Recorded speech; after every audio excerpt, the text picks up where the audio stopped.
আমি মনে হয় আপনাকে কষ্ট দিয়ে ফেলেছি না, আমি এক্সপ্লেন তো আমরা বুঝতে পারিনি। এই তুই কি করছ? হ্যাঁ বাবা এমনি আসছি।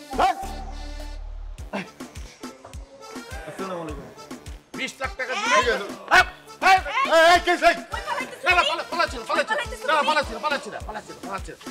আজকের থেকে যিনি হাজির, আপনার স্বপ্ন পূরণ করার দায়িত্ব একদিকে আমার। থ্যাংক ইউ সো মাচ, আপনি উঠুন। তার আগে একটা শর্ত আছে। কি শর্ত? কথা বলবি না।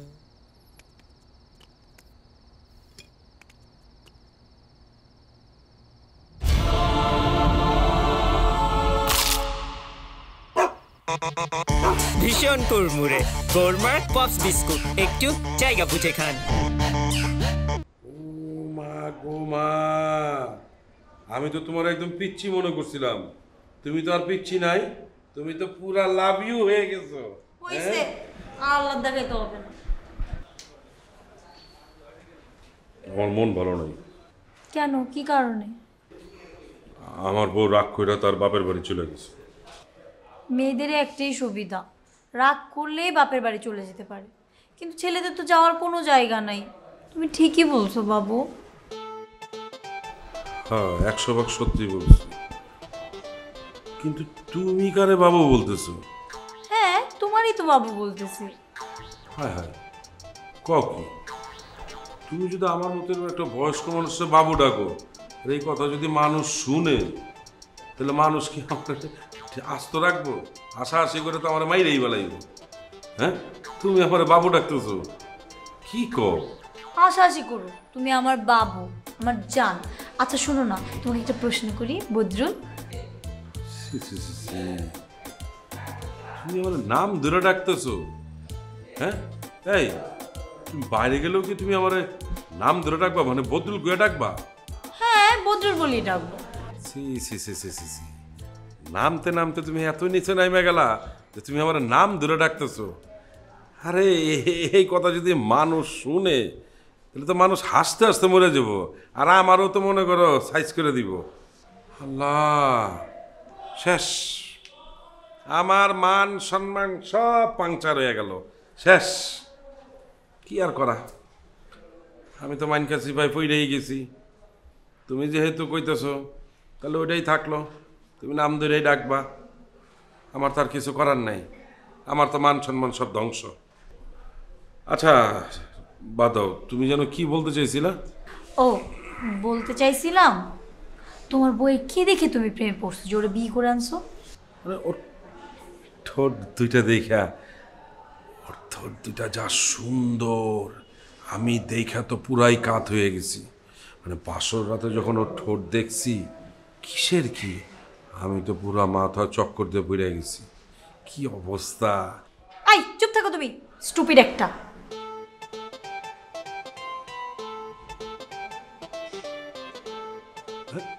তুমি আমাকে স্টুপিড বললা? তুই স্টুপিড বলবো না তার কি বলবো? কেউ দুইটা ঠোঁটের প্রেমে পড়ে এরকম একটা আপদকে বিয়ে করে ঘরে তুলে আনে? তা অবশ্য ঠিক বলছো, মানে তখন তো বুঝি নাই, দেখাই তো মনে করে একদম ফিদা হয়ে গেছি।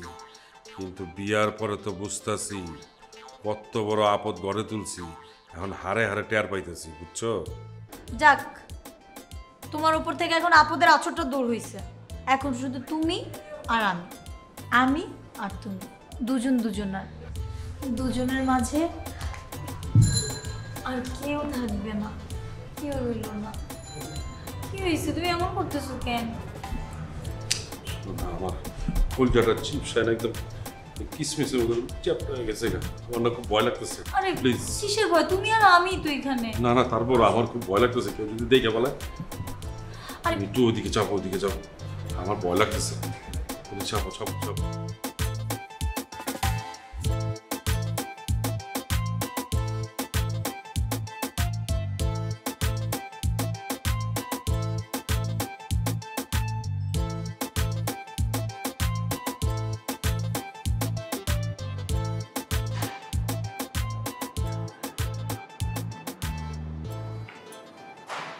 এই এই মেয়ে, তুমি কে?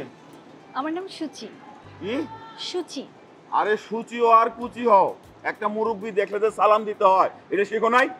Hi uncle, good afternoon. বেয়াদব মেয়ে। এক্সকিউজ মি, আপনি কি বললেন? কি বলছো? ড্রেস পরছি? ভালো করে বলো। হু আর ইউ? এই মেয়ে, আমার সাথে ইংরেজি ফুটাও না, হ্যাঁ? আমার সাথে ইংরেজি ফুটাও, মনে হচ্ছে আমি ইংরেজি জানি না। You tell me, who are you? Gossip is very bad nature uncle. এই দেশের মানুষ কি বেশি পরচর্চা করে? এই কি বলতে চাও তুমি? হ্যাঁ, আমি আমার পথে যাচ্ছি, আপনি আপনার পথে যাচ্ছেন। আমি কি আপনাকে কোনো রকম ডিস্টার্ব করেছি? না, ডিস্টার্ব করো না। তাহলে আপনি আমাকে ডেকে এত প্রশ্ন কেন করছেন? আমি কি পড়েছি, আপনাকে সালাম দিয়েছি কিনা, আমাকে নিয়ে আপনার এত কিউরিয়াসিটি কেন? এই তোমাদের মতো মেয়েদের সাথে কথা বললে না নিজের ইজ্জত নষ্ট হয়।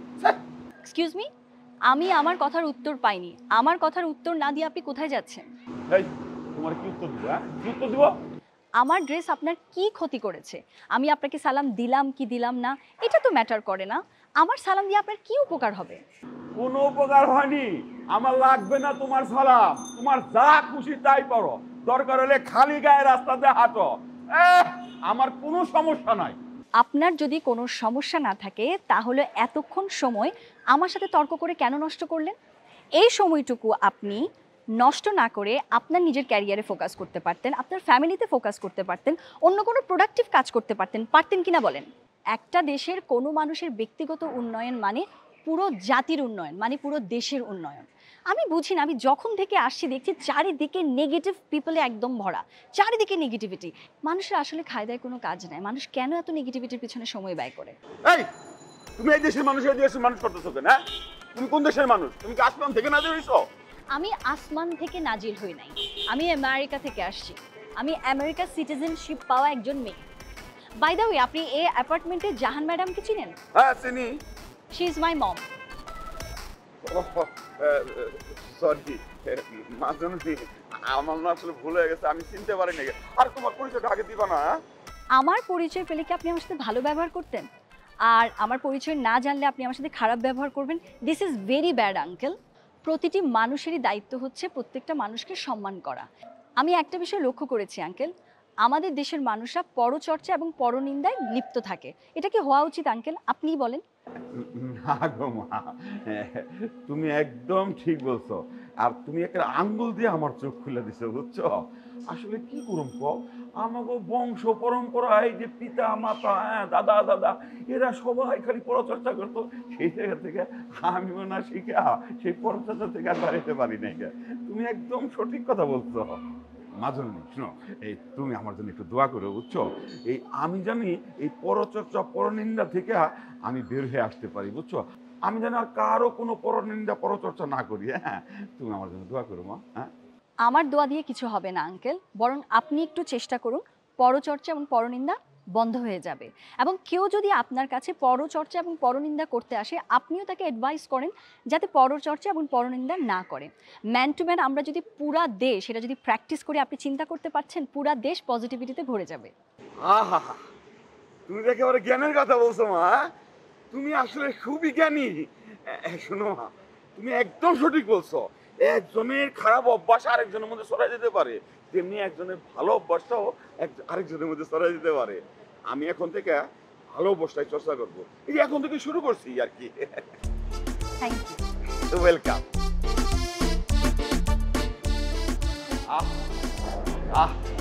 গুণী মায়ের গুণী মেয়ে, কত ভদ্র।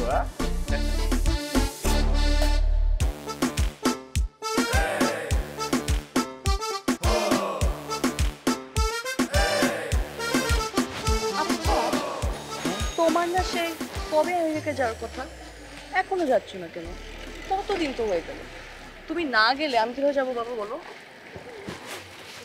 আরে বাবা, আমি কয়েকদিন আগে তো আমেরিকার থেকে আসছি, কিছুদিন বাংলাদেশে থাকতে দাও। এখানকার এনভায়রনমেন্ট, হাওয়া বাতাস যা যা আছে সব কিছু একটু এনজয় করতে দাও। আর ফ্যামিলি তো আছে, একটু বুঝোই তো। তো বিয়ে করে ফেলে আমরা, তুমিও তোমার ফ্যামিলিকে বলো, আমিও আমার ফ্যামিলিকে বলি।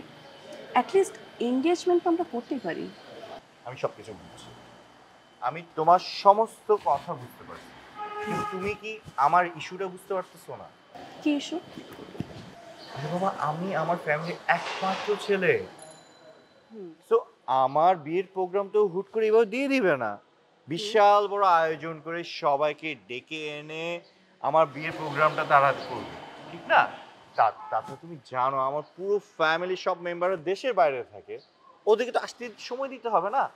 আর তুমি বললা আর হুট করে আমাদের দুজনের বিয়ে করাই দিল, এটা কি কখনো সম্ভব? তো কতদিন, কত মাস? আচ্ছা, আর কয়েকটা দিন সময় দাও, কিছুদিন সময় দাও, তার মধ্যে হয়ে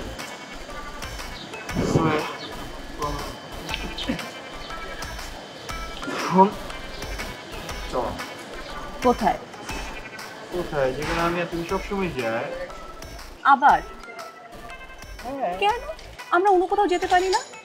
আর তুমি এমন একটা ভাব নিচে জানো, তুমি কিছুই জানো না। আজকে ফার্স্ট টাইম তোমার আমার সাথে দেখা হচ্ছে। বুঝলাম সবই, বাট আমার সবসময় রুমে যেতে নাও ইচ্ছা করতে পারে। আমরা বাইরে ঘুরতে পারি, আমরা রেস্টুরেন্টে যেতে পারি, আমরা শপিং মলে যেতে পারি, রাস্তায় হাঁটতে পারি। আশেপাশে এনভায়রনমেন্ট দেখতেছো? এটাই বাংলাদেশ।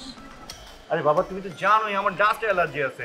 মানে হঠাৎ করে যদি আমাকে ডাস্ট অ্যালার্জির মানে অ্যাটাক চলে আসে, তখন তুমি কি করবা? আমাকে হসপিটালে দৌড়াদৌড়ি করতে হবে না, এক্সট্রা একটা তোমার হেডেক পড়বে না। তুমি কি চাও আমি হসপিটালাইজ হয়ে যাই, তুমি এক্সট্রা একটা হেডেক নাও? তো চলো আমেরিকা যাই, ওখানে তো নিশ্চয়ই ডাস্ট নাই, খালি এক্সকিউজ।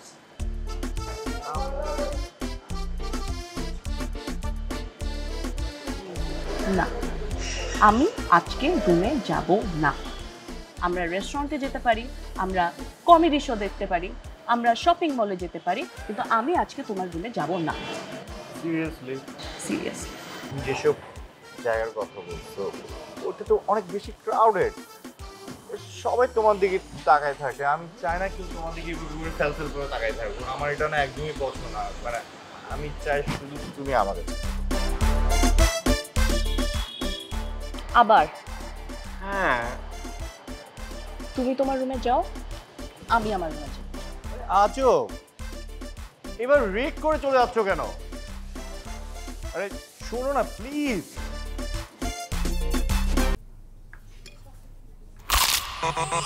ভীষণ কুড়মুড়ে গোলমার্ক পপস বিস্কুট।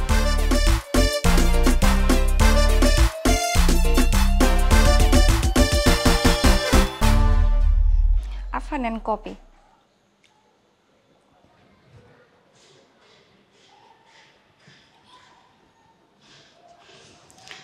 আমি জানি আপনার মন খারাপ, আমার রাতের কফি খাইলে আপনার মন ভালো হয়ে যাবে।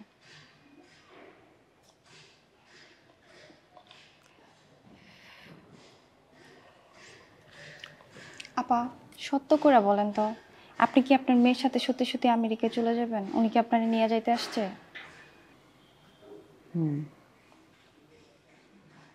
নিয়ে যেতে এসছে। আপনি যান না আপা। আচ্ছা আপা, আপনার কি সে অনেক মারে? কে কে মারে আমাকে? আরে আপনার স্বামীর কথা বলতেছি। তুই এসব কি বলছিস? আমার হাজবেন্ড আমাকে মারবে কেন? তাহলে কথায় কথায় কি গালিগালাজ করতো? মিনু, অতিরিক্ত কথা হয়ে যাচ্ছে, যা এখান থেকে যা। দুনিয়ায় আসলে আপা সত্যি কথার ভাত নাই।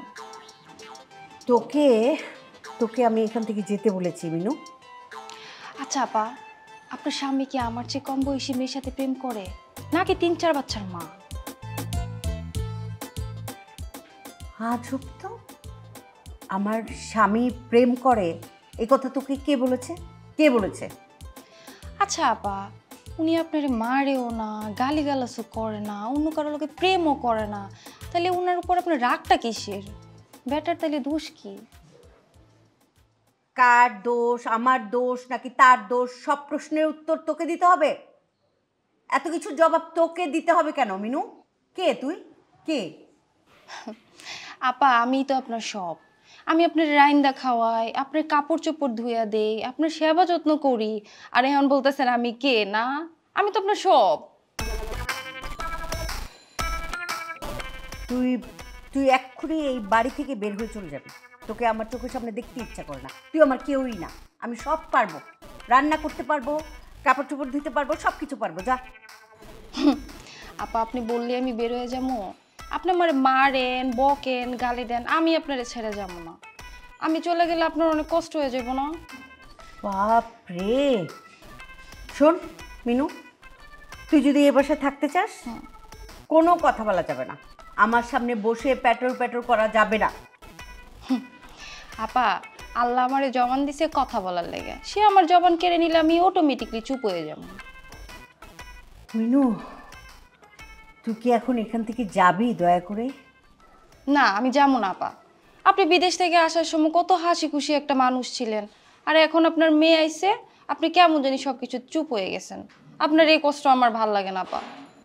তোকে আমার কষ্ট এত বুঝতে হবে না, এর চাইতে অনেক অনেক কষ্ট মাসের পর মাস, বছর পর বছর হাসি মুখে হজম করেছি, কাউকে বুঝতে দেইনি, আর আজকে তুই বুঝে ফেলবি সব। ইস আল্লাহ আপা, আপনার স্বামী আপনার এত কষ্ট দিছে। ভালো করছেন, এই বেটার কপালে লাথি দিয়ে চলে আসেন, খুব ভালো কাজ করছেন। এই মিনু, মানে আমার হাজবেন্ডের কপালে আমি লাথি মেরে চলে এসেছি, আমি কি তোকে একবারে বলেছি এই কথা? সব কথা বলতে হয়, কিছু কথা বুঝে নিতে হয়, আমি এটা বুঝে নিছি। বোঝ, খুব ভালো করে বোঝ, আমি বুঝতে পারছি, মানে এখানে থাকাই যাবে না আমার।